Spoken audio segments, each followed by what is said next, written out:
In this video, I will show you a periodic solution of in this case, 6-body problem that I just found today. And let me explain how this periodic solution goes. Let's suppose that we have 6 bodies, right? This is the space X, Y, and Z. And let's suppose that initially the bodies are in the XY plane. Let's draw the XY plane here. X, Y, and we have 6 bodies. And let's suppose that all these bodies, they have the same mass. And let's suppose that initially they are on the vertices of a regular polygon with 6 sizes. But let me just think that 3 of these bodies are red. They have the same mass. And the other 3 are black. Then we have these 6 bodies here. Let's say they are here. This is red. This is red. And this one is red as well. And this one is black. This one is black. And this one is black. Right? We have this configuration, and the reason I'm differentiating between red and black is because the initial velocity that we're going to put of these bodies is as follows.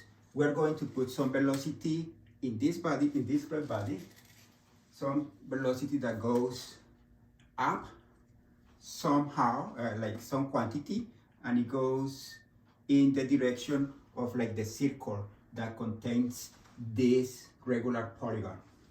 Then this is the initial velocity has a component in this direction and in this direction. Same thing for this one. And in the circle, this one goes up, right? And it has like a component like this. Why the initial velocity on these 3 bodies, they go down and in the same direction like this. This is the same quantity, but instead of going up, they go down. Same thing here. This one goes down and it goes in the same direction, and this one goes down. Remember, the velocity is this vector, but the component, the vertical component for this one is going down, and the projection of the plane on the plane XY of this velocity, it goes in the direction of the circle that contains the 6 points. This is the initial configuration. That configuration guarantees that the center of mass is going to be here in the origin. And by the conservation of momentum, we know that that center of mass is always going to stay there. Then we can see that if we put this velocity too big, the vertical velocity to be too big, then these bodies are just going to move always away from the XY plane. And then there are some special values for By, and let's say B in the plane XY. There is some special values that makes these 6 bodies to move in a periodic way. That means that after some time, they are going to come back to the same position with the same velocity. The motion is going to take place like this. The red bodies, initially they start going up. These 3 start going up, while these 3 start going down. And they start, while they go up, they rotate in the same direction. If you take a picture, they are always going to be in, the red bodies are going to be always in an equilateral triangle, and the black bodies are going to be in an equilateral triangle, and they will go up and down, up and down. And when the red ones are up, the black ones are down, and when the red blacks are down, the black ones are up. Then essentially the problem consists in finding these 2 numbers and a time with the property that after that particular time, everything comes back. This motion is described by three functions. It's described by one function is the distance once they are moving.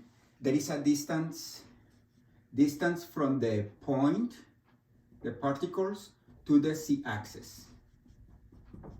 We're going to call this r of t. That's the same for all the bodies. There is another function that is the angle of rotation with respect to the z body. Let's call it theta of t. And again, by the symmetries that we have imposed in the initial velocities, we have that this angle is the same for all the bodies. They just differ by 2 pi over 6, right? When you think about one of them with respect to the other, they differ just by a multiple of 2 pi over 6.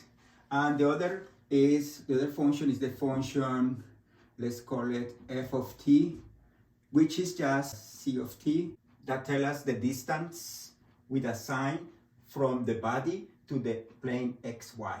Okay, what I did this afternoon was to find these values. Let's call this b, let's call this a, and a value t, with the property that they form a periodic solution. I'm going to show you now how is the graph of the function f of t.